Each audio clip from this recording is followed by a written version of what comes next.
Now I'm very excited. Welcome back. A great capper and longtime friend of the show. You've heard him on many sports radio broadcasts and podcasts across the land. You can find some of his work at vegasinsider.com and majorwager.com. I'm very happy to welcome back Mr. Brian Edwards from Major Wager and Vegas Insider. You can follow him on Twitter, or X as we like to call it now, at Vegas B Edwards. Brian, we have the heart of the football season now. Had you on before the season started. How the heck you doing, my friend?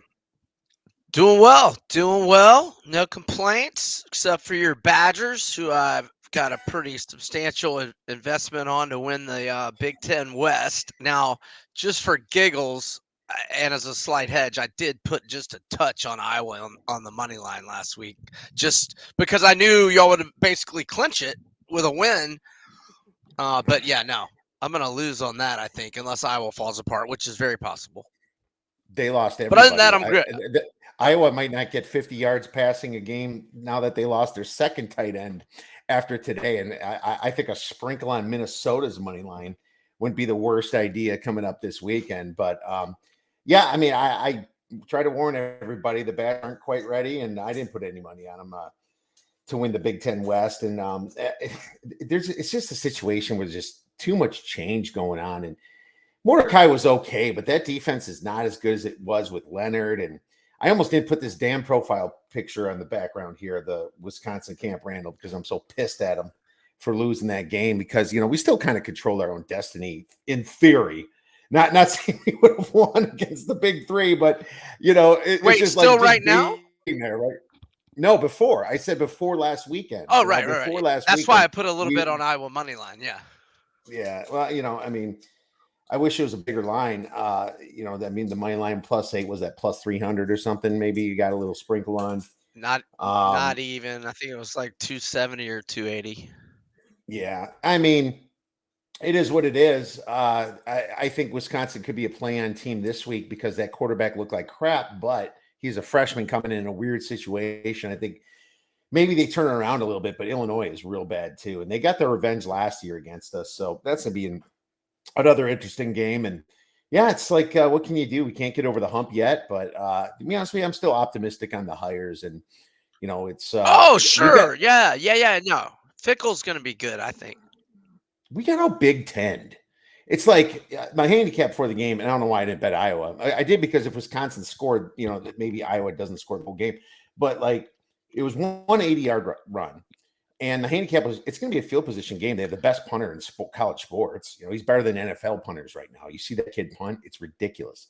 And that's how they win. They punt and play defense. And it's like their defense will force turnovers. I said if the Badgers are equal in turnovers, they win by 10. If they're down in turnovers by 1, they might win. If they're down 2, they probably lose the game. And what happens? They're 3-1 turnover ratio. It's just the way that Iowa plays ball. And they lost Allen their first half of the game, and then Mordecai in the second quarter, and that was the end of Wisconsin. But you know, he'll be maybe back for bowl season, but all bets are off on Wisconsin most likely. But let's talk about some happier things like this week of college football. There's some pretty big matches here. And before we get to that, I always like to ask my experts a few questions. And you know, I guess I get a question for you, and it's a very general question. It's a kind of a public question, but I'd like to ask you who you think the best conference in college football is. Now, you can use your own parameters because you can make arguments for a lot of things, but use your own parameters. What do you think right now today is the best conference? Oh, that's the easiest question you could ask me. Is the Pac-12, and there's no questions about it, and it's by far. I mean, we've known that since mid-September for sure. The SEC is as bad as it's been in a long time. Long time. And certainly, I don't even think it's close. There's not a conference even close to the Pac-12 right now. I mean, I guess, I mean, maybe the SEC's not too terribly far behind, but the Big Ten, I know they're, you know, top head with Penn State, Ohio State, and Michigan. But like you were saying, everybody in the West has been a disappointment. I mean, Illinois, until last week, had been one of the nation's biggest disappointments, but that was a big win for them last week. So, yeah, it's Pac-12. It's not even close. I agree with you. And if we can get rid of the Big Ten West, then it would be the Big Ten. But we can't get rid of the Big Ten West. It's part of it. You know, it's like kick them out of there. Minnesota's awful. It's bad. And Minnesota's awful too. Yeah. totally awful. And it's just ugly. Nebraska, Northwestern, come on. But here's the thing. The sad thing. Would they take a one-loss Oregon over a one-loss Bama, even if they both make it in the seedings? No, they're not. They'd put a one-loss Georgia, one-loss Bama, certainly ahead of Oregon right now, Well, and now that's are just you saying because of are the you? way. But hold on.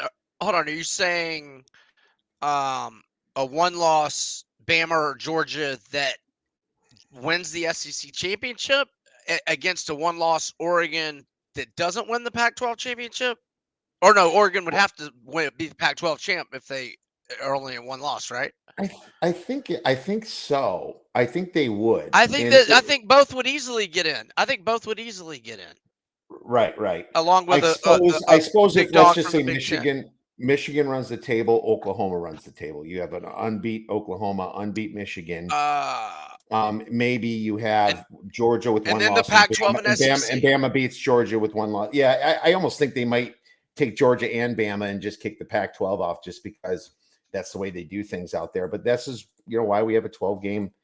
Hopefully, why you have a 12 game, 12 team playoffs next year. But that's cool to watch. And the reason I ask that is because it's just going to be, that's the interesting part of 14 playoff, is like there's going to be a lot of fighting and arguing going on, if these situations get close. And to be honest with you, Brian, it's looking like Bama might be a one-loss team. It's looking like Georgia might not have a loss until the SEC championship game. So that's why I ask it.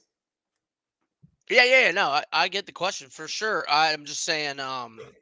Well, first off, I'll say this: it may surprise LSU is going to win the SEC. Woo! Okay, well, they have two There you go. losses: Florida State and that Ole Miss stinker just right at the end. Yeah.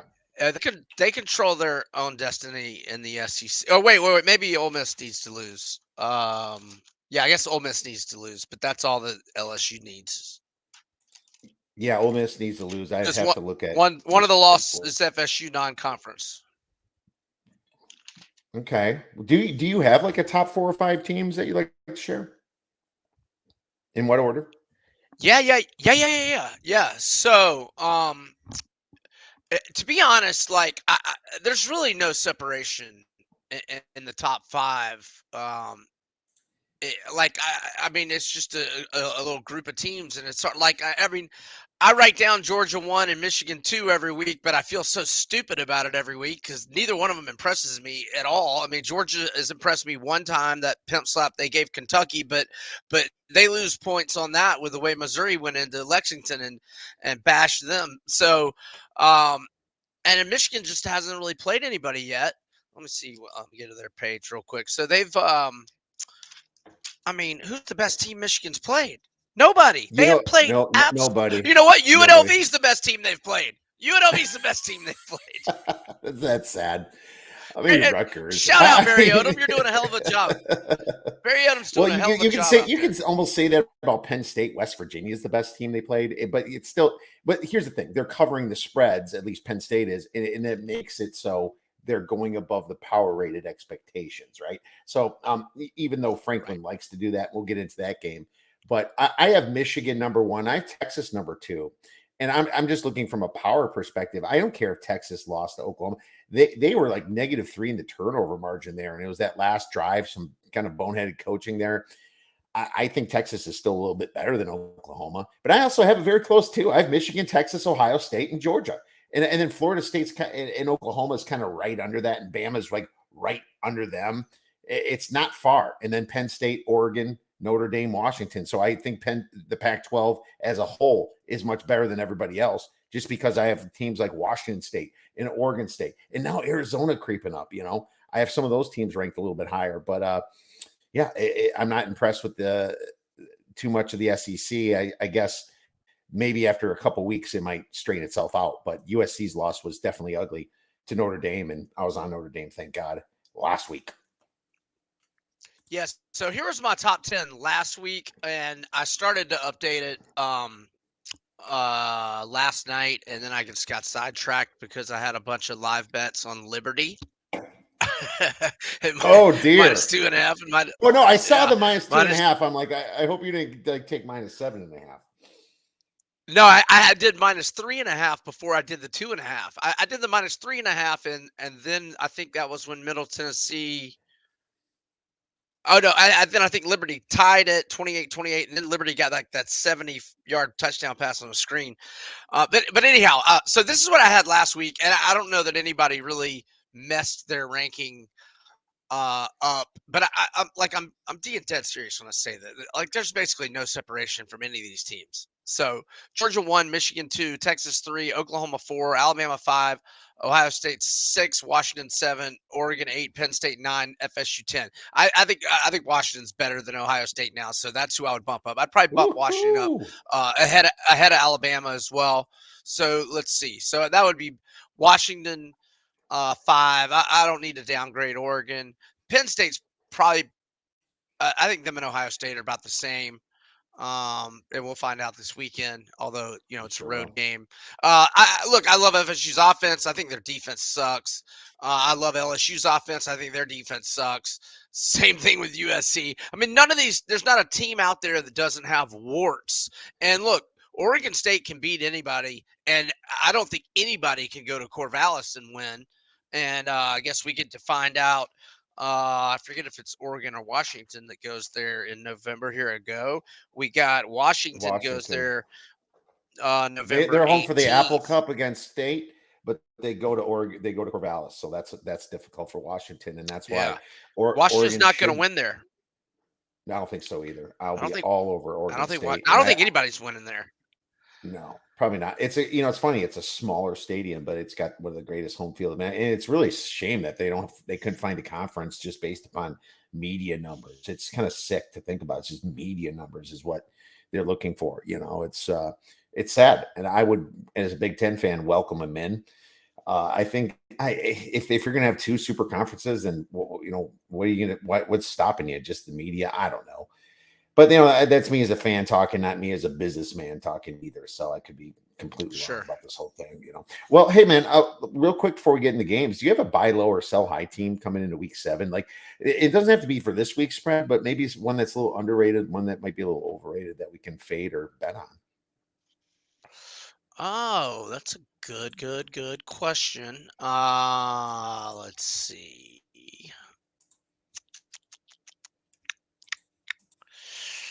Yeah, I mean, if I go to the Mac, that's going to be annoying for most of our listeners, isn't No, it won't. it? No, it won't. It will not, my friend. We have plenty of action going on at the odds breakers. Go to the How the Mac. hell is Eastern? How the hell's Eastern Michigan a double-digit underdog to Northern Illinois? Are you kidding me? Eastern Michigan's 21-1-1 against the spread. Their last 23 matches as a road Okay. underdog. The There you go. underdog king, Chris Creighton, Eastern Michigan plus 12.5. We're There you buying go. the underdog king Eagles. We're buying them low. I love it, man. God, I even checked my number on that one There yet. we I go. didn't even get to that game yet. Um, are you kidding me? I have this closer to a pick 'em. I have NIU like -1. What? Yeah, What's going on now with Kiev. this? I'm embarrassed to say that. I'm Now I embarrassed to know. tell you that.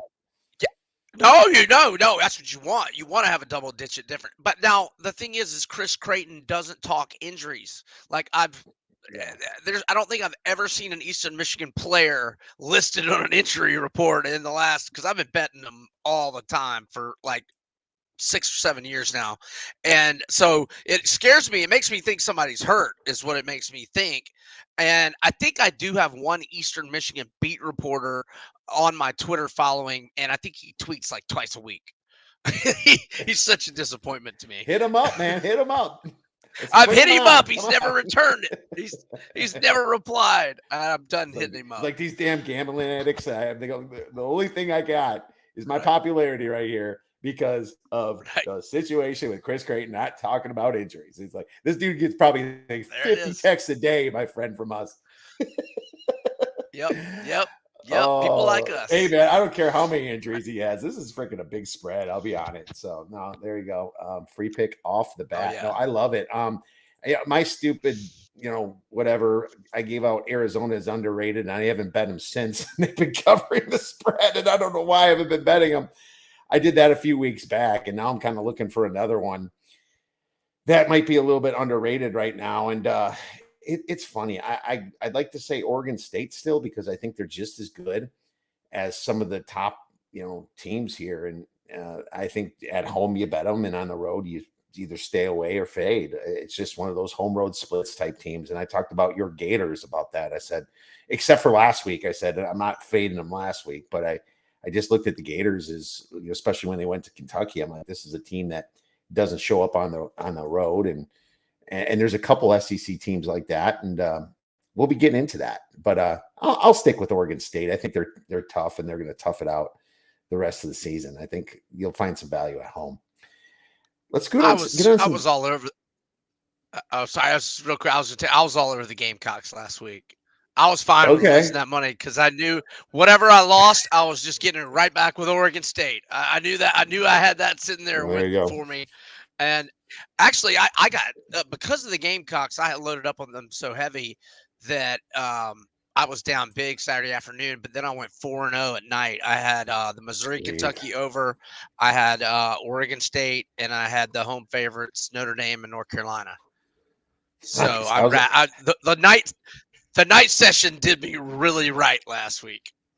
I went to bed when Boise State was leading like 30-15. I had the over 60.5. And then I wake up, it was Boise State lost to Colorado State 31-30. I was like, yes, got it by a half point. Finally on the right side of that. Yeah. It's nice. It's nice to wake up to that stuff. Yeah. I went back and was looking at how they rallied, and I was like, are you kidding me? This is like Peyton Manning on Monday Night Football against the Tampa Bay Buccaneers when he was with the Colts like 20 years ago. I mean, they were down with like 5 minutes left. They were down 30-14, if I'm not mistaken. Yeah, something like that. It was a wild. Less than 5 minutes, actually. Right, wasn't it? Holy cow! It was. I can't remember exactly how many minutes. Yeah, so they cut it. They they scored with 1:53 left, and we're still losing. And then they scored on with like a few seconds left.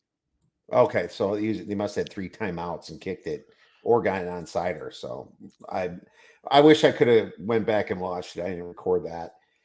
But it is what it is. We were happy to cash that. And let's get into this week and see if there's any other games that we can cash on. Pittsburgh versus Wake Forest is the first one we're talking about. I wrote down -1. I'm going to check out our odds screen here and see if it's even. Oh, I got to hit load more. I hate it when you got to hit load more. Jesus.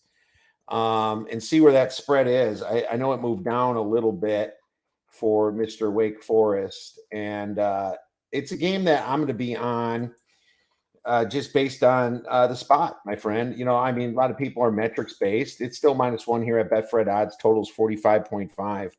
But this is a spot play more than metric for me. This is Clausen here with a little time here in this situation. I think Pittsburgh's in a massive letdown spot after beating Louisville, and they got, if you have to remember, they got outgained bad that game. And what was it? 444 yards to 288, yet Pitt won 38-21. Now, I mean, I have this closer to pick them from a numbers perspective, but you know how Pittsburgh, they benched Phil Jurkovec and they put in Christian Vallejo, and he did okay. But it's not like he's lighting it up. He's got 45% completion percentage, 3-2 touchdown to interception ratio. It was a big spot for them last week coming off the bye. Louisville just got done beating Notre Dame. And then, of course, they're going to lose this game. And I was on Pitt last week, +8 and a little money line sprinkle. But the Deacons, they ranked 63rd in offensive success rate, 42nd on defense. Pittsburgh's 108th in offensive success rate. And I don't know if this quarterback's enough to get them, kind of back into that, middle area. They have the better defense right now. And Pittsburgh's always got a good defense. But Wake Forest can stop the run. And that's what I kind of like. I don't think Pittsburgh's going to be able to throw it. Wake Forest only allows 3.95 rushing yards per attempt. So I'm kind of looking at the handicap via metrics. It kind of favors Wake Forest a little bit. And the spot itself, I mean, they come up and beat an undefeated Louisville team, conference, feeling fat and happy, even though they got gained by over 150 yards. This is a big spot for Dave Clawson. And I like Clawson as a coach. I'm taking Wake Forest -1, my friend. Yeah, no, I love Clawson as a coach. A monster head coaching advantage for Wake. I can't play it until I know what's up with Mitch Griffiths because I know he had been struggling, and they went to Kern, and Kern gets injured and is now out a couple weeks, and Griffiths is injured and questionable. I don't know how deep you've looked into that. I'm It looks assuming like you're he's going to real play. optimistic he's going to play. Okay, I Yeah, got you. I Because am. I mean, I'm very. I because I'm looking at I don't know if any of these other guys have ever even taken a collegiate snap. So, but yeah, no, I agree. If Griffiths plays, Wake Forest is definitely the play. And I will just say that you know Wake Forest's offense has not struggled like this in a long time. But their defense hasn't been this good in a long time. Mhm. So yeah, if Griffiths is ready, I think. I mean, God, they held Clemson to 17. Mhm. I guess they. Yeah, I guess they haven't played that great even now that I look at some other scores. But Not great. yeah, but I mean, their defense is usually just complete garbage, and to hold Well, Clemson to Pitt's been 17, playing I thought horrible that. too, Yeah, and except look, the last under. week. Yeah, and I don't know that the under is the way to go because now Wake Forest usually has totals in the upper 50s, low 60s. Now we're talking mid 40s. So I don't know if the value is there on the under. The under has cashed in 4 straight for Wake, but all those numbers were, except for last week, which is 48.5. The others were 53.5 or higher. But no, I agree. If Griffiths is good to go health wise, I think Wake Forest is the play. But because you know he may not be at 100%, I just don't know. I don't think I'll get involved. Well, he finished the But I don't game disagree with against anything you're Virginia saying. Tech. Yeah, he finished the game against Virginia Tech, I believe, when Kern got hurt. And so, he got benched, but he finished the game. And Kern's stats wasn't exactly lighting it up either. He did have Right. 166 yards, 14 for 22. He wasn't doing it for me either. But a big spot for Griffiths to kind of reprove himself here. He's got a second life, and it's a spot play more than anything. But I like it as one of my better plays for the week here, just based upon It, that and the coaching it, advantage. and I'll just add, I think Pitt's, uh, unless I think Pitt's probably the biggest disappointment in the country. I mean, definitely the biggest disappointment in the ACC, at least to me. Well, hopefully my Badgers aren't the biggest disappointment in the country, but Pitt's definitely a massive disappointment. Yeah, I guess. I mean, I think a lot of teams that were supposed to be middle or bad or the teams that are supposed to be good are pretty good. I mean, I'd have to relook at the preseason power ratings. Clemson's a big disappointment because they have 2 losses, but it's not like they're completely done. They're still winning games. Right. So I mean, I still yeah, think they can win a lot of football games, and they've got good teams like North Carolina will have their hands full at Clemson. Notre Dame will have their hands full at Clemson, et cetera, et cetera. So, I mean, Clemson still got some big games, and they're going to win a lot of them, I think. Michigan State's But the yeah, they biggest are a disappointment. disappointment. Michigan State's probably the biggest Oh, disappointment. I had no expectation for them though. I thought I Pitt was did. going to be. I did bet See, their under and as I think well. I think Drakovic's the biggest disappointment in the country from an individual standpoint. I mean, I love that guy. His first year at BC, the COVID year, he was outstanding that year, and then he just went to hell in a handbasket the last couple of years. Now, it wasn't really all on him. He got hurt week 2 of 2021, and then last year's O line was garbage. So, but we don't need to spend any more time talking about Dracovic or Pitt or Narduzzi. All right, let's move on to South Carolina. They are going to Missouri here. Missouri's laying 7 points. The total is 60. You picked this game. I'm wondering if you have a play on it. I've got 2 plays on it, but my favorite Ooh. one is the over. I got in early in the week at 58.5, but I still like it at 60, which is where it was at last look. And Well, I'll let you maybe if you're looking. Oh, I just want to Yep, get to 60. my. It's Are you 60 minus 7 and 60. You're correct.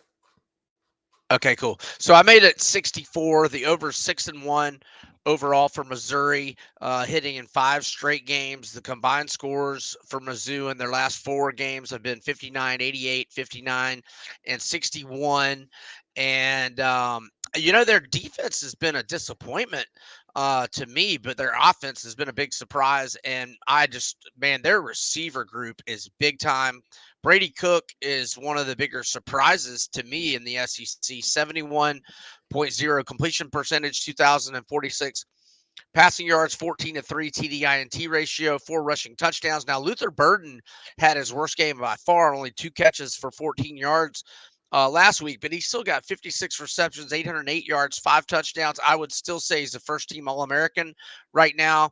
The running back, Cody Schrader, 648 rushing yards, 7 touchdowns, 5.7 yards per carry, and they're facing a South Carolina defense that's ranked dead last in America, 133 out of 133 FBS teams in pass defense, 124 in total defense, 108 in scoring D, giving up 31.3 points per game. The over is on a 7-2 run for the Gamecocks, dating back to last year. And it's 4-1 in its last 5 games, and those 4 overs have had combined scores of 80, 61, 67, and 68. And look, man, if you're having a combined score of 80 against my Gators, man, you are not playing any defense. And on the flip side, Spencer Rattler's playing terrific. Even without Juice Wells, who was first team All SEC last year, he basically hasn't played it all year. I mean, he played like 2 drives against Georgia, and he played a little bit against North Carolina, and he's already been ruled out again this week. And I don't even know if he's going to play the rest of the year. But Rattler still 73.6 completion percentage, 1,724 passing yards, 11-4 TDI&T ratio. I don't know what his rushing yards would be if they didn't subtract sacks like they don't in the NFL. Mhm. Even with all the sacks, and I'd bet $50 it's at least 150 yards worth of sacks, if not 200. He's got 129 rushing yards and 2 touchdowns anyway. And Xavier Legette is at a breakout year, 37 catches, 716 yards, and 3 touchdowns. So I think over 60 is the play. But I'm also going to play Missouri as well, just for less. And I got 6.5, but I'm fine with it at 7. If it went to 7.5, I would buy the half point to 7 or pass. But yeah, I don't necessarily sense that South Carolina is going to lay down, but they have struggled with Missouri regardless. They've lost 4 in a row in this rivalry. 3 of those wins have been by 7 or more, and one was by 7, and then there was one by 20, and there was one by 13. And, I just don't know where South Carolina's psyche is right now. And look, when they have left Columbia, 2 road games, 1 neutral with North Carolina and Charlotte, and then they were at Tennessee, at Georgia, they've lost those games by margins of 14, 10, and 21. So give me the Missouri Tigers, but again, more for money management purposes on the over. All right. Well, I kind of agree with you on the over here. It did get up, and I did miss a couple numbers on this one. But I actually at 7 like the Gamecocks. And what's funny is this is a little bit of a spot for me too, because they did go to Clemson at the end of the year last year, and they did get a road win against Clemson. Of course, that was after the big Tennessee win that they got last year. But my thoughts is that Missouri, I mean, I think they're overachieving a little bit. I saw that Kansas State win, and I lost a bet on that, but it was a 61-yard field goal. They had to tie it at the very end to get it, and they're better than I thought. It's just a weird spot for them. I think they might look past South Carolina a little bit. Now I know they're going to the bye at least, and they don't have to face Georgia immediately. But I wonder if Georgia is on their minds a little bit. South Carolina, I think, had the harder schedule so far. Who have they played? They played obviously Florida. They played North North Carolina, Carolina Tennessee, Georgia. at Yeah. Georgia, at Tennessee, Florida. North Carolina, I think that's a pretty hard schedule. And I'd say Missouri had a medium schedule. They obviously had that choke against LSU at home, and maybe they made up for that. I don't know. They're coming home here and probably want to do something from their home crowd, but I just think that the schedule is definitely harder. And South Carolina's dead evens in yards per play, even though they had those 4 really tough games out of the 6 that they played. So, it makes me think that South Carolina is a little bit above average. I think that Missouri's a good team. I think South Carolina is a little bit above average. Missouri's defense kind of sucks, like you said earlier. They can definitely, or sorry, they rank 105th in opponent explosive plays. So there's teams that actually get big plays against them. Of course, they kind of trade blows back and forth, and they get some big plays. But South Carolina's offense actually ranks 26 in this explosiveness. So it's kind of like they're a little bit higher in explosive plays themselves. And like you say, Spencer Rattler likes to find the big play.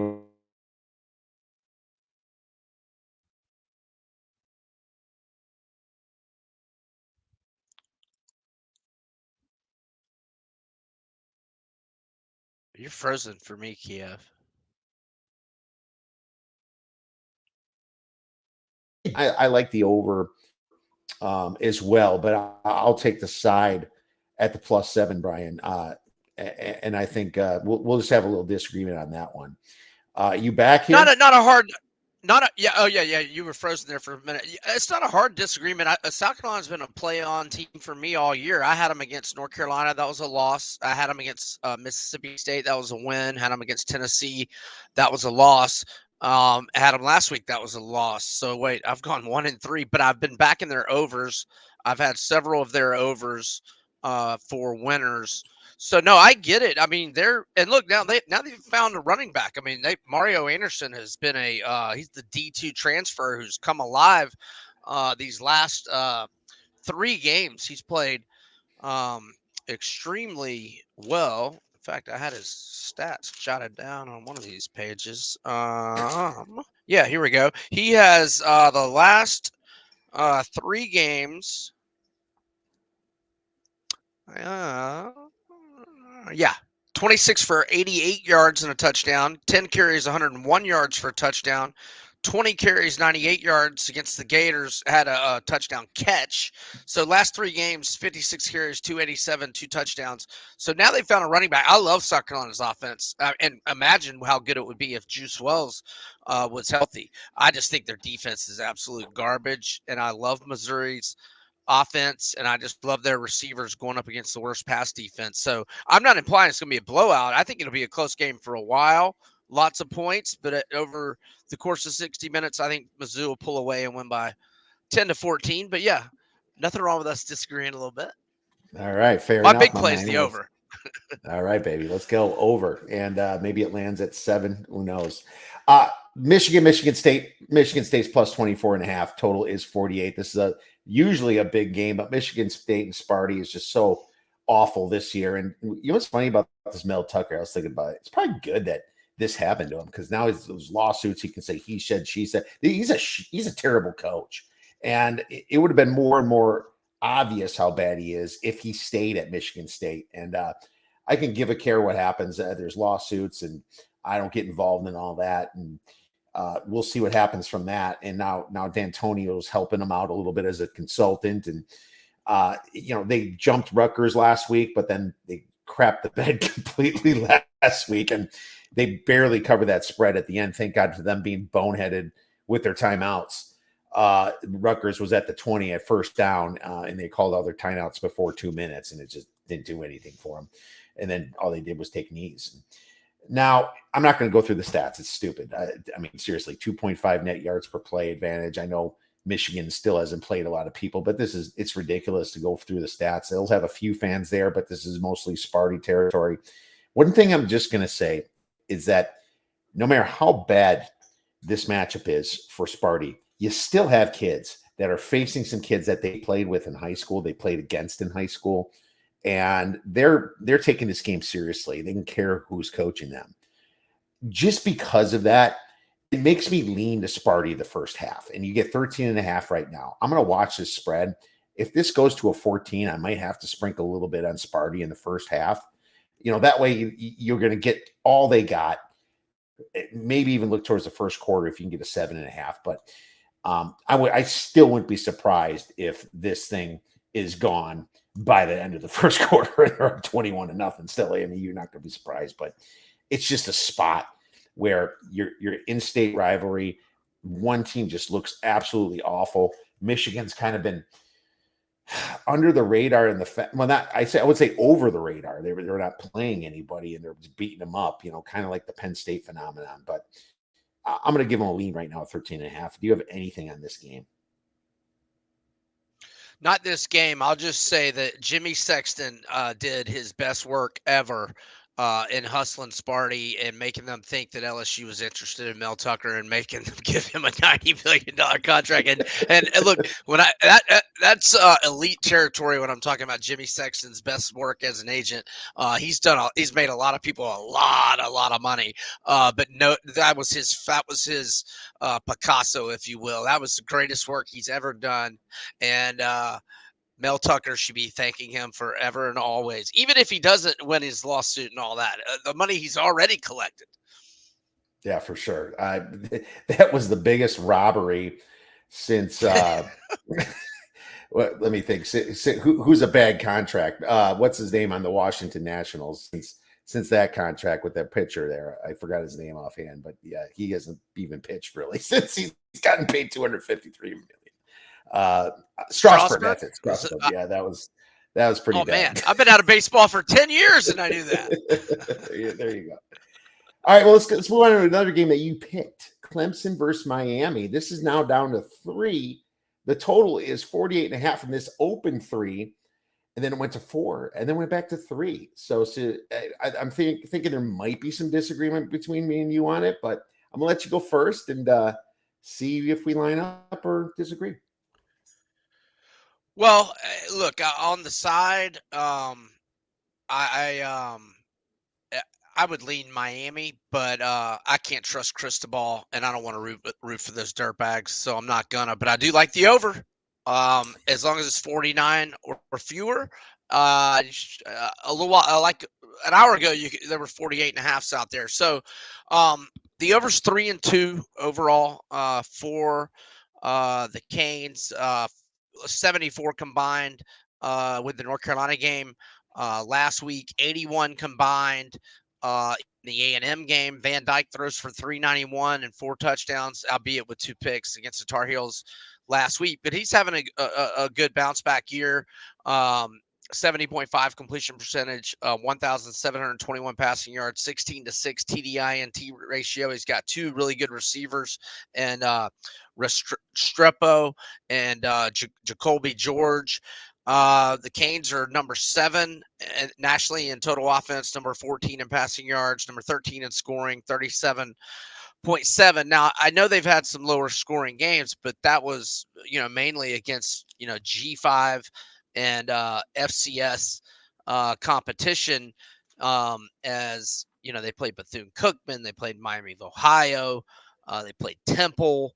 And look, the Georgia Tech game was a low-scoring game, and I know Ja Tech has had some higher-scoring games. There were 7 turnovers in that game combined, so that's what kept that game from low scoring. And speaking of Picassos and masterpieces, I tell you what, man, I was on Stanford in 2018 when Mario Cristobal pulled that nonsense, and I was not on Georgia Tech, nor did I have any interest in that game. But I was at a friend's house who had the triple TV setup, and I forget, some game had just ended, and we actually put the volume on right as they fumbled on when they should have been kneeling. Cristobal, oh my God, that guy! Wow, and We the can stop talking audacity of about him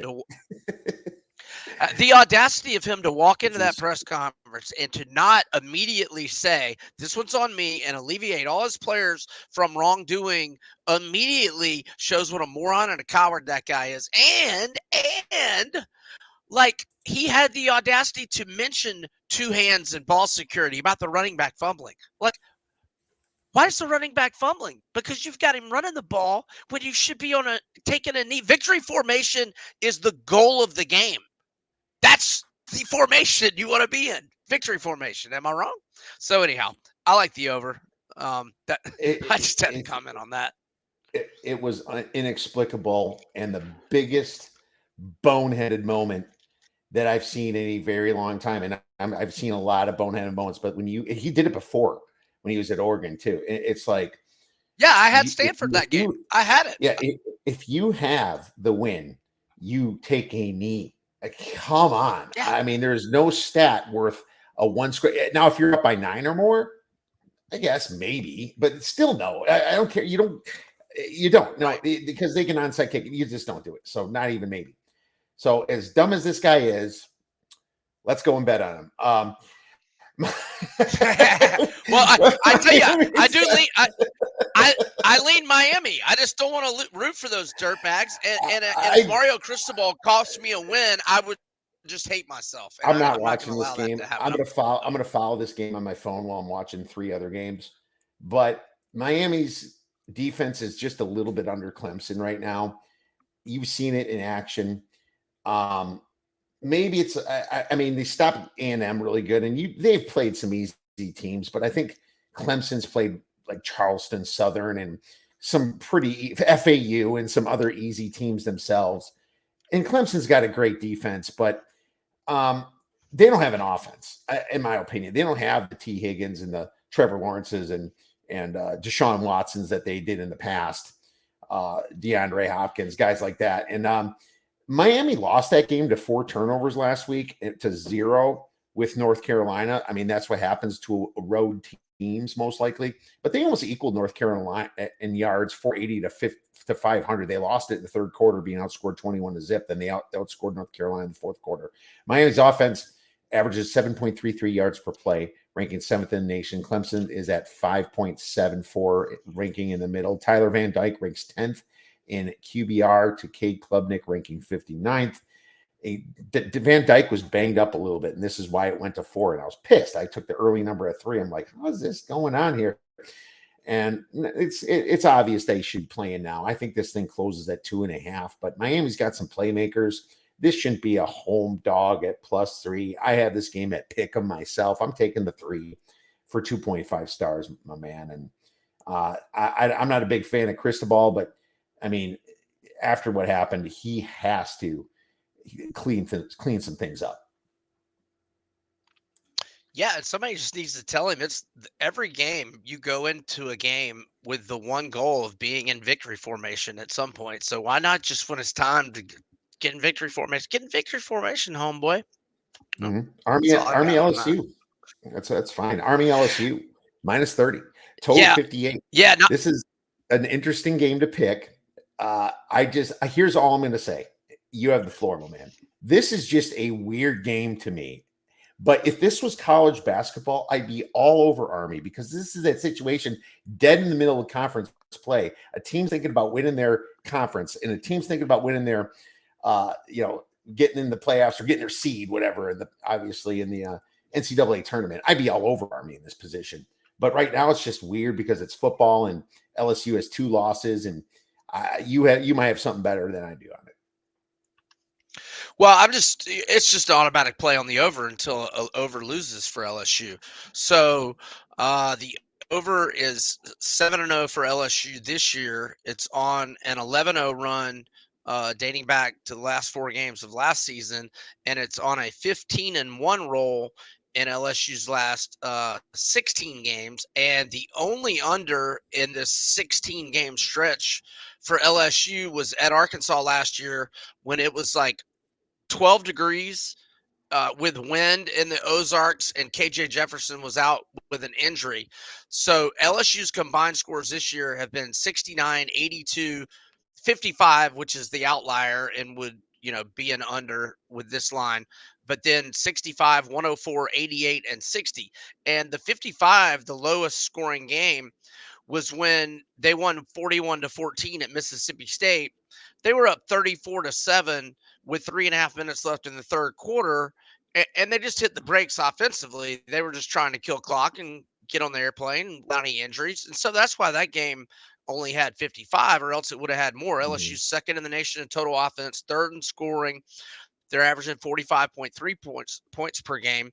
Number 7 in passing yards, number 11 in rushing yards. But defensively, they're terrible. They're 112 in total defense, 116 in pass defense, number 90 at defending the run, number 101 in scoring D.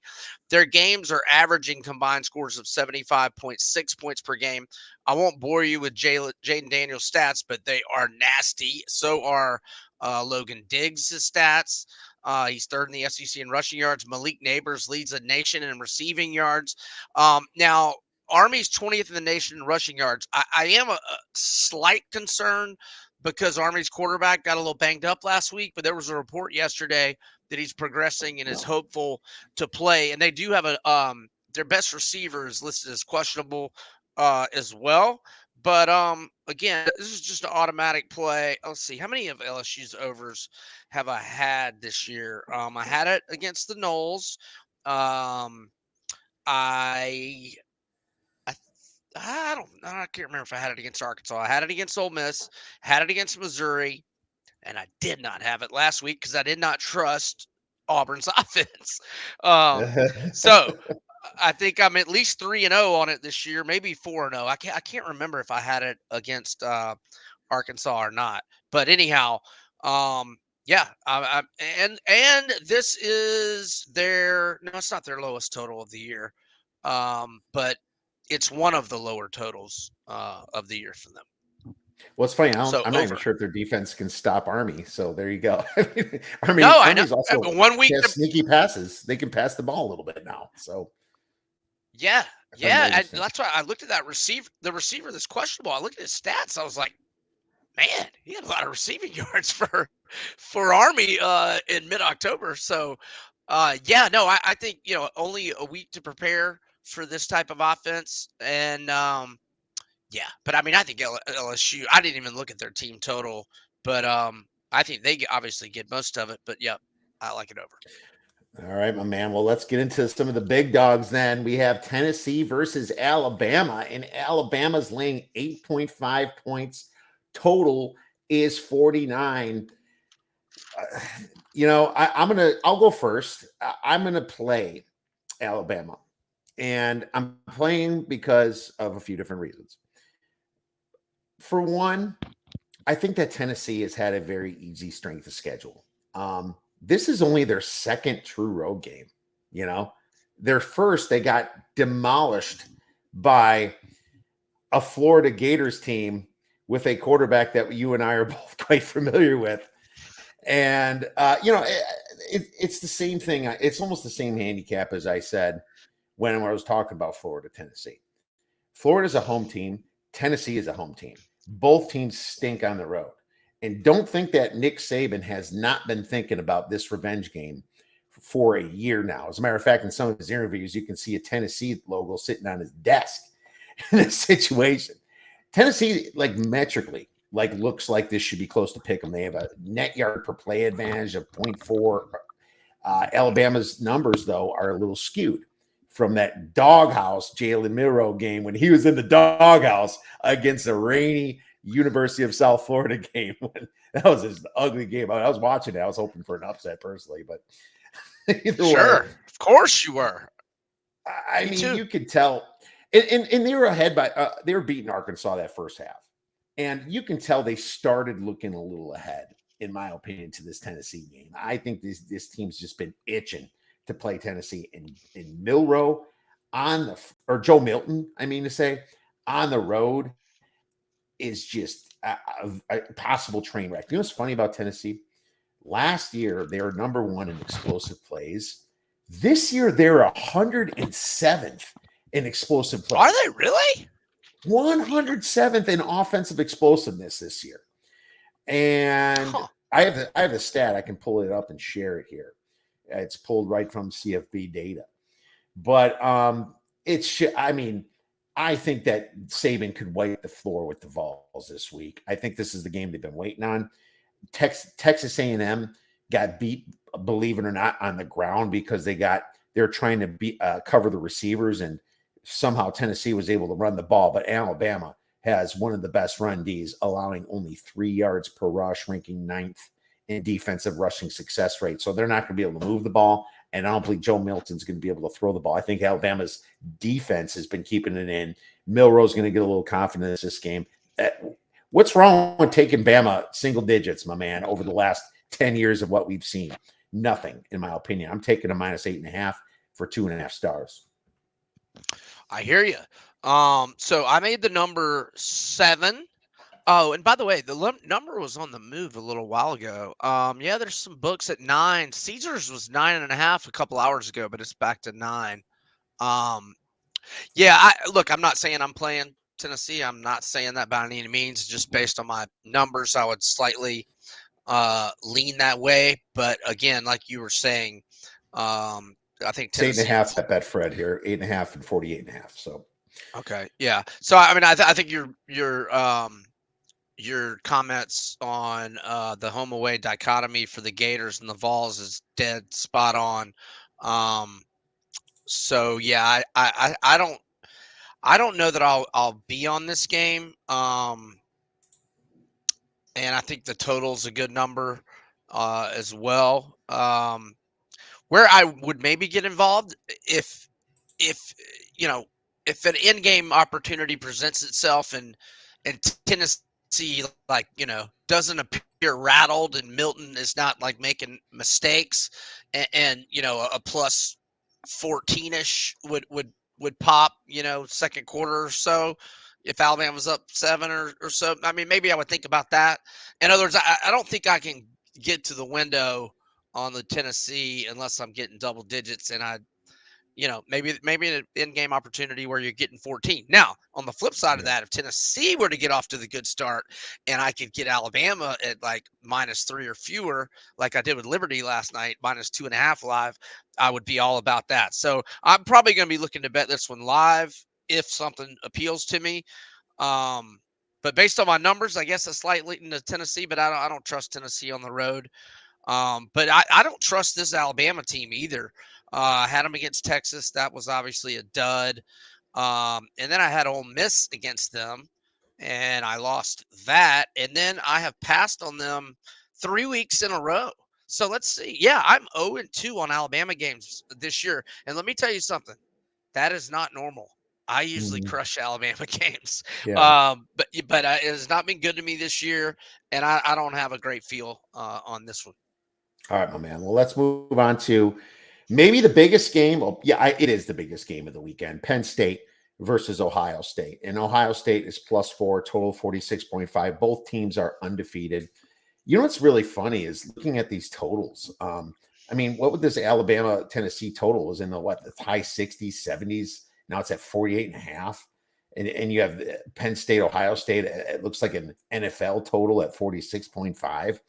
I think that a lot of teams are just kind of following what the Eagles are doing in both leagues and just kind of sitting on the ball a little bit, trying to get the win that way with the clock, which is very boring football.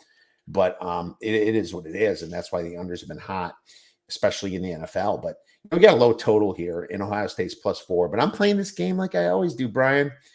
I know I've had you on talking about this in the past, this game. I'm doing the same thing. Penn State first half, Ohio State second half, and I'm betting them right away. But here's the reasons. Ohio State and Penn State. I'm sorry. Say that again. How are you doing it? Penn State first half +2.5, and I'm even giving the play before I go in the cap. Ohio State second half -1.5, because this kind of covers you a little bit. And of course, everything can go south, obviously. But I mean, the way I look at it is that Ohio State has not really been starting games great. The first time they finally did was against Purdue here, but against Maryland, they didn't start well. Against Notre Dame, they didn't start all that well. They don't seem to get going until the second half. And this is kind of how it's been with Penn State here. I mean, metrically, these two teams are very similar, but Ohio State has a net yards per play advantage of 0.83. And Penn State, the reason that they look so good is because they've also played nobody. They've been beating not the children of the poor, the stepchildren of the poor. When they played Iowa got hurt that game. I think that was when McNamara and their tight end got hurt. I think it just spun out of control for them. And you know how Franklin is. He wants to put one on teams and bully them around. But whenever he steps up to the competition, when he plays a top 10 team, he loses. How can you bet him for the whole game against a top 10 team? Now, my power number has Ohio State minus 4.75.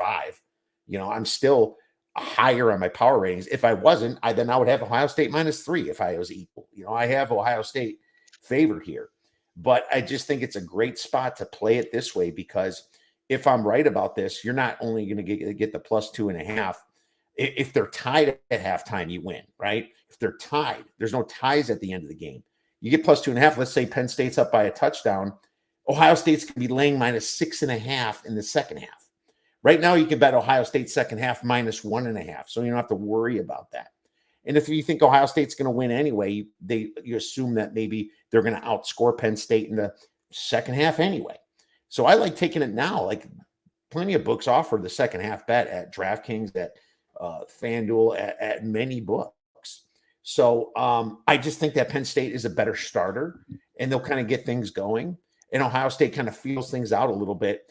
And you can even see with the coach there, Ryan Day, he seems to be a really good adjustment coach at the half, and he seems to get the kids in position to win the game for the second half. Now, guys like Marvin Harrison Jr. and Julian Fleming are the kind of guys that maybe can beat Penn State's cornerbacks, especially when they tire out a little bit. I think that Ohio State has the defense this year, and it's not being talked about enough. Ohio State's defense that could slow down Penn State's run game with their 2 stud running backs. And I think they're going to know what to look for. These two coaches know each other. That's why you see the low total. They know how to stop each other. My number, like I said, is 4.5, but I just like the way I'm betting it. I'm taking the 2.5 for a little bit more in the first half and a little bit less. I'll take Ohio State for example, 1.5 stars in the second half. Take Penn State for 2 stars plus 2.5 for the first half. So that's the way I'm playing it. It's been working out over the years, and I'm going to have some fun watching this one. So let me get this straight. So pre-game, and maybe this is just because you've got gambling legal in Arizona, you get a second half line pre-game, like because I get like a quarter, like third quarter, fourth quarter, you can bet pre-game. I'm not familiar with being able to bet the second half pre-game. You can do that, huh? Absolutely. Okay. Absolutely.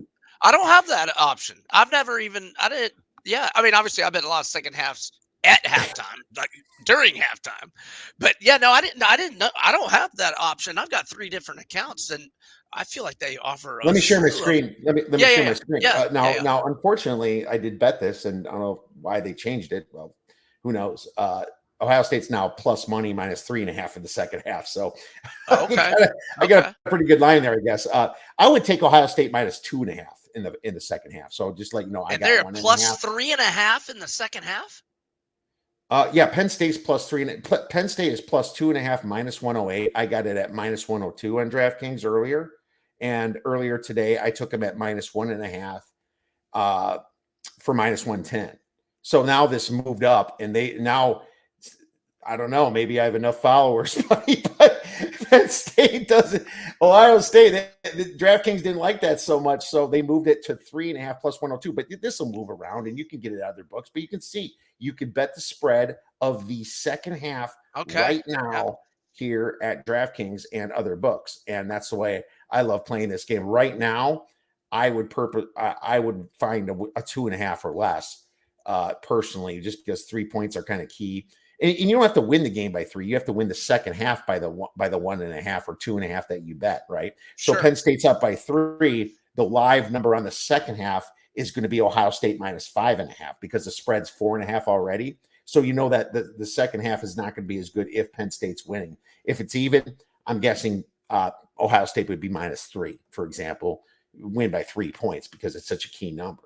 So just forecasting what happens during these games. I love betting this way, and if you can find some books that offers this, I highly recommend it, Brian. Yeah, no, I don't think I have any that are. I mean, obviously, I could go to like I got a 3-hour drive to Biloxi, Mississippi, in a pretty cool sports book, but I don't think I'm Yeah, gonna make that drive this weekend. But Penn State has covered. This is crazy. I mean, they're 13-0 ATS in the last 13. But I get it. He has not. Franklin has not been very good. Against highly ranked teams, and They pay him a lot of money. It's time to win one, and this is as good an opportunity as he's had in a long time. I don't think I'm gonna have a play in this game. If I had to play it pregame, I would play the over. I mean, you look at their recent head-to-head scores. So they had 75 combined last year, 57 the year before that. And then they had 63 the year before that. Um, and I see, did you say 46.5 earlier? Because I see 40, a lot of books at 45.5 now. Let me hit refresh, make Yeah, that's sure. possible. It might have went down even a little bit more. I have to do a weather check here, but it's an early game. It's a 9 a.m. game, 45 and a half now. Yeah. I'll quick get a weather update here on this game. Um, Covers is Well, pretty good about it. I go deeper usually on weather.gov. 12.3 miles per hour winds. Chance of rain, that's 39%. It's not enough. That's not It's enough not to enough. impact No, an no, overplay, not at not all. at In all. fact, Not at at all. 45 is a key number. So if it gets there, maybe I would think about a small play on the over. But yeah, I just want to watch this one, and maybe something develops in game. Um, And yeah, I don't have a strong opinion. And like you said, I mean, just Penn State really hasn't played anybody. Now, to their credit, they've covered all of them. They've dominated, et cetera, et cetera. But I think we find out a lot more about Penn State and the young quarterback who has, to his credit, not ever been intercepted in college football. I mean, I know it's only his second year, but good on him. Good on him, man. Second year of modest playing. I guess Sean Clifford somehow was drafted in the NFL, and if you can explain that to me, I would love to hear why the hell that happened. But either way, this is gonna. I'm so happy this is early because I like getting the big game down with early and all that emotion, especially if you're betting on it. I'm kind of glad that this one is going to be a nice early game for us. They don't want these night games no more because it's so hard to play in Happy Valley with a whiteout, man. And these two teams kind of like, screw you, I'm done at that. We're just playing this game at 9, and you're seeing more and more of that in these big games, Brian. Yeah, I if it's a big rivalry game, I hate it. Well, I live in, well, you live Pacific time. Oh wait, are you Mountain time zone? I'm Pacific until November, then I'm Mountain because the rest of the United States can't figure out that daylight saving time is an absolute farce and needs to be eliminated immediately. Yeah, so I'm Central. So whenever they change the time here in what I guess in the next like 3 weeks or so, yeah, it starts getting dark at like 4:45 p.m. here. So It's 5:30, like almost now. I mean, here's the thing: we also when it's mountain time, it's a little different. But yeah, when we're on Pacific time, it gets dark quicker here. So it's funny because we shouldn't be, and that's the shitty thing. Let's just say they got rid of daylight saving time, they'd stick us on mountain time. Vegas would stay west time, but we would be screwed on mountain time. And I hate mountain time because that way we with Denver. That's the only major city that's mountain time. It's kind of like we're the weird ones. I'm constantly adjusting my calendar back and forth for all that stuff. So y- I won't complain too much that the rest of the United States does it because I enjoy being on Pacific time, watching my early games, going to bed at the grand old time of midnight for my Colorado State versus Colorado game, right? So yeah. I'm okay with that, my man. Yeah, but like in general, no, I don't like the noon Eastern games, and I really hated when Florida and FSU would play at noon Eastern, and we don't really play at noon much anymore, thank goodness. And I hate that Michigan Ohio State's always at noon. Just I don't know, I don't really. I'm not. Don't get me wrong. I don't mind having a big bet on a noon game, but like if it's my Gators or just a monster game, I'd just rather be. And we SEC folks are accustomed to the 3:30 Eastern Yeah. kick, but I'm not against night games either. Yeah, yeah. No, I mean, night games are more exciting, but it's also gives you a little extra stress, especially if it's your team. Sure. It's one of those situations. Well, hey, let's do some hodgepodge. Why don't you pick a game coming up this weekend? I'll throw out Washington State, Oregon. My numbers don't have Oregon favored by 20, but is this that spot where Oregon gets it right and Washington State just had that crapper loss against Arizona last week? I guess I have to check the injury report. I don't know what the hell happened there. I didn't get to rewatch that game or anything. I just did not have the time. But that was just another situation I missed out on with Arizona. The spread was 7.5. I'm like, man, Washington State is a really good team because I was kind of high on them too. But yeah, I'm not getting much on the injury. Just their tight ends a little banged up. But I don't have 20. I probably have this at like 14 or something. I mean, Yeah, no, go ahead. no, I agree, but I've got the Washington State Arizona game DVR Pac-12 and 60, and I will check it out tonight and just see what I'm missing. Now I know Arizona's good, and by the way, that backup quarterback, wow, Fafita. yeah, how Yeah. impressive has that kid been the last He's couple of better than weeks? DeLorean, you I know? mean, I was about to say, Delora, you take your time getting better, bud. You have lost your job, and Delora's not bad. I mean, he's pretty good, but this kid is killing it the Well, last. they would have beat Mississippi State without the 5-0 turnover ratio. Right, of course, they should have beat Mississippi State, and they should have beat USC as well, or could have, certainly could have. But yeah, I think the number's too high, but I want to go watch what happened to Wazoo last week because that score was a little concerning. To like, Let me know when you do. Text me. I Shoot me a will. text. I'm I'll curious what text your you what I thoughts are think because this thing when going I up to 20 is yeah, and it's like you think it's a big get up spot, but it's also a tough spot for them to be big favorites after such an exhausting game of coaching failures. I had Oregon +3, and I was furious that I lost that. I was like, "Are you serious? Lanning not kicking the field goals early, and then all of a sudden you're playing for a field." We remember another team that played for a field goal named Ohio State in the playoffs last year. How'd that work out? College teams shouldn't be playing for field goals. You do are not these let your field goal kicker decide if you're going to tie the game. You go for the touchdown, especially when Washington's defense has been giving you the receiving yards the whole single game. I think these coaches are just getting worse and worse and worse. I feel like I'm just a negative Nancy or Nathan, like on Feels like it. Twitter every week because I just have to call it out. I'm just like, what are these like? Mhm. I mean, We're all they're doing it. so bad. They get Yeah. paid millions of dollars and they don't have any idea what they're doing. Yeah. None. It's Yeah. great. It might be worse in the NFL than it is in college. How scary is that? It's insane to me, and it makes me like, holy cow!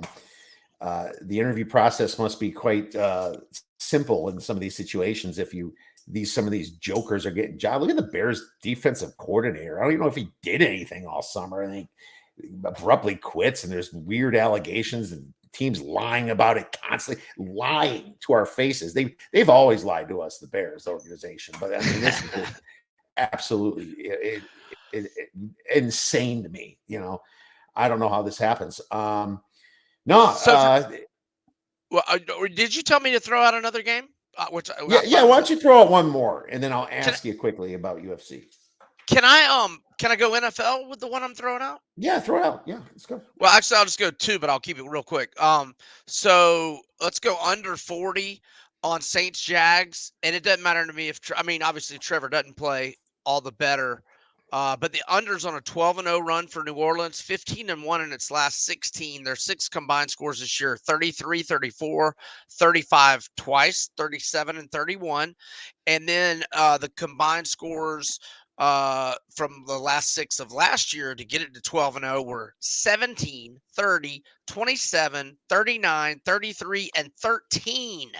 The only the last over November 20th of 2022 was a 27 to 20 game, and then to get to 15-1, the three before that Rams game that went over were 30, 40, and 24.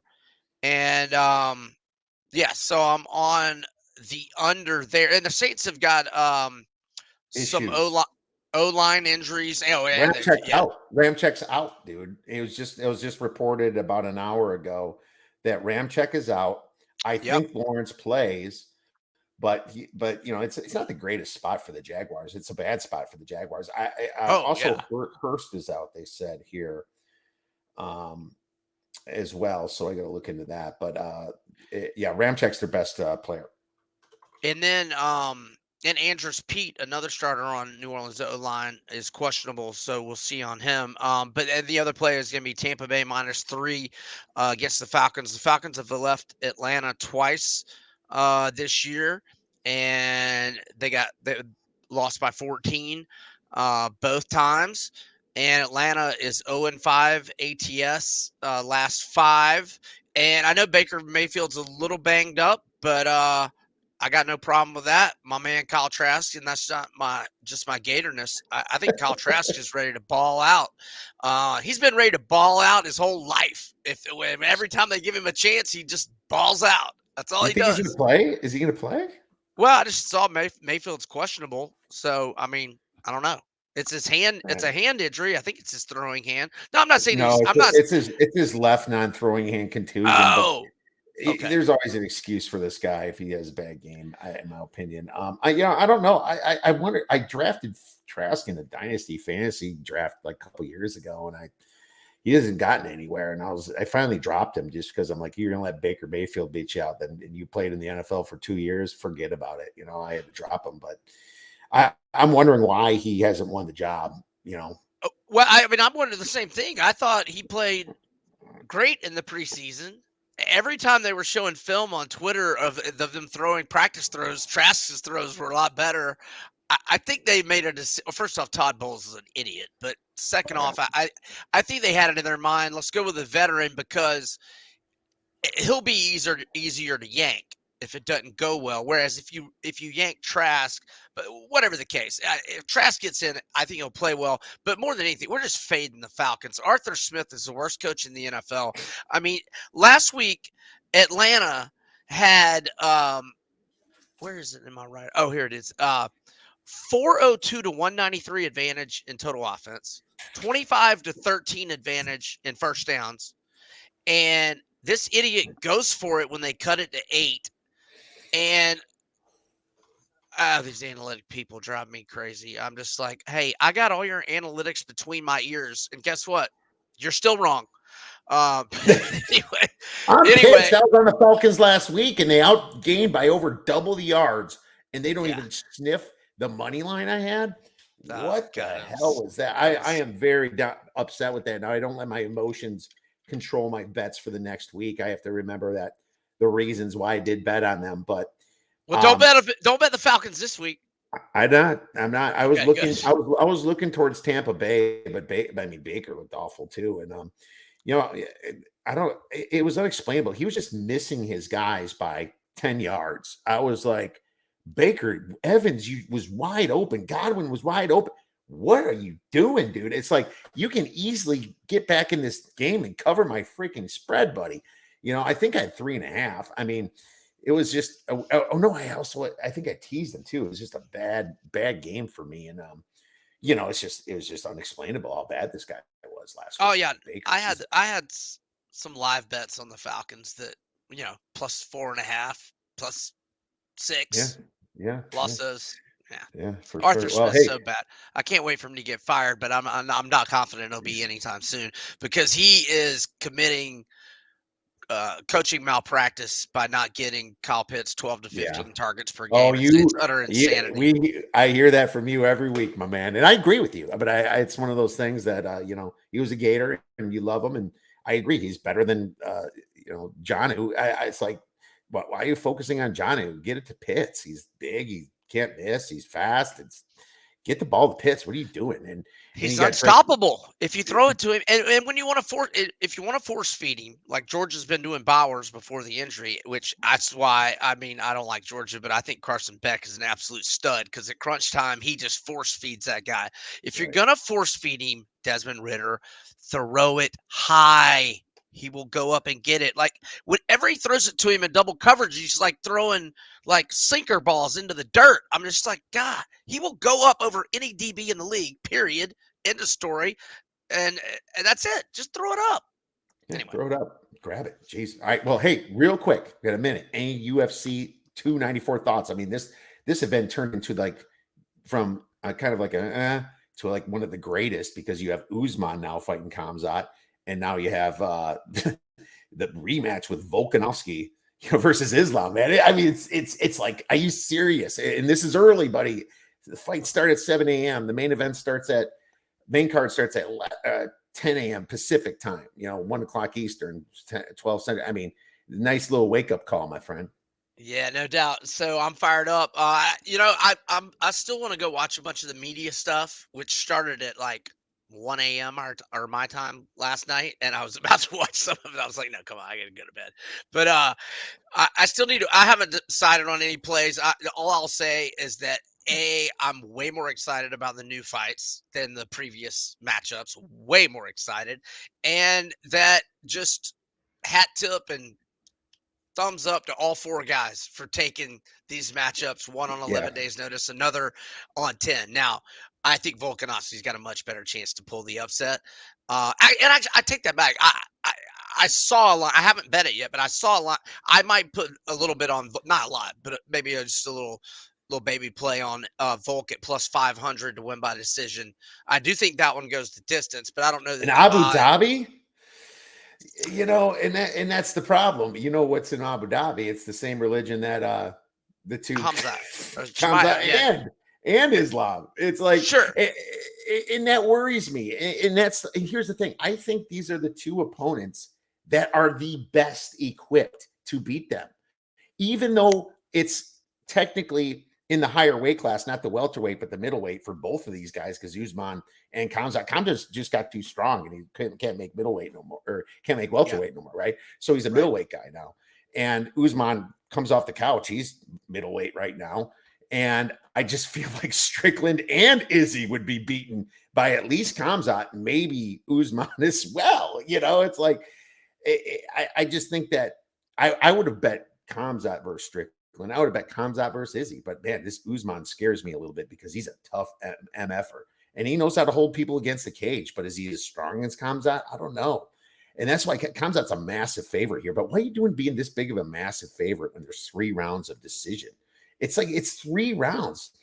I'm thinking I'm going to bet all uh, Muslim fighters by decision because you're in Abu Dhabi here, and there's just a lot of situations where I can see them siding on that side, and there's all kinds of trouble going right now in the Middle East. It's just I'm not saying that I'm not saying that I'm blindly doing anything, but I mean I'm leaning in that direction, Brian. Yeah, no, I hear that, and I don't think I'd put a lot of thought in that, and so I will take that to heart. And again, I wasn't talking about throwing a lot. It was a plus 500 bet, but In what was America, I might be betting Volk.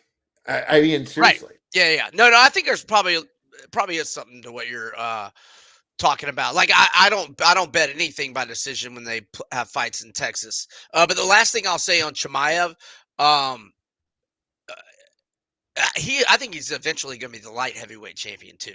I think he's eventually going to go up 205 in the next 5 years, and he'll be the champion Oh, there as well. That's how much I think of this guy. He is a monster. he's a psychopath, man. I'm going to share a video. That video you sent me, I'm going to share that, baby. That is ridiculous, especially for Halloween. It's kind of one of those. Woo! Yeah, Oh man, I would not want to go against. But what I will say is, when he finally stepped up in competition, he didn't look so good, and a lot of people were saying that he wasn't necessarily the big winner of that fight. And people say that about Islam versus Volk too, in that first fight that they had. But when Khamzat fought Gilbert Burns, he got beat up. He got bloodied. It was the first time you kind of saw the champion's cut. The champion's cut. What was that, Rocky or something? yeah. It's almost Drago, like Rocky yeah, four, Rocky four. yeah, he's cut. And the same thing happened when he fought Gilbert Burns, and then he's looking at his wins. You're like Jing Lang Lee, okay, Gerald Mearshart, Rise McGee, John Phillips. I mean, he didn't beat a lot of guys. That's literally his UFC career. Then Kevin Holland's a stick. He's like he's tough and he's good against some, but he's not going to beat up Khamzat, and Khamzat beat him up, put him in the choke quickly. But Gilbert Burns and Kamaru Usman do not get taken down. I mean, his takedown defense is 97%, and Khamzat's, of course, is 100%. I mean, so that makes me think Khamzat by decision is the value if you're not betting Usman to knock his ass out. So there's just a lot of ways to look at it. Usman's 100% takedown defense will end in round 1, I believe. Okay. I think that's a safe bet. Well, I No, also will say that I believe that the welterweight was a weak division, and it was top heavy with Usman before it. You had Covington there, right? And Leon Edwards finally got his opportunity. I was on Leon Edwards the first fight and the second fight. But it's Oh, just that one of had to those. be that had to be that had to be a fun knockout for you if you were on Edwards Oh, that night. it was. It freaking was. It was about a year ago.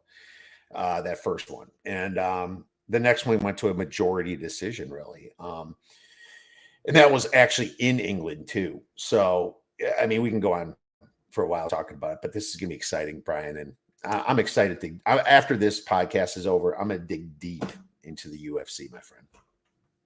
Yeah, I'm about to go to YouTube and watch a bunch of I'm definitely going to watch Chimaev's entire media scrum, like right when I get off with you, for sure. It's gonna be a hell of a watch, my man. Well, great stuff. Where could our listeners and viewers get your great information and plays for the weekend?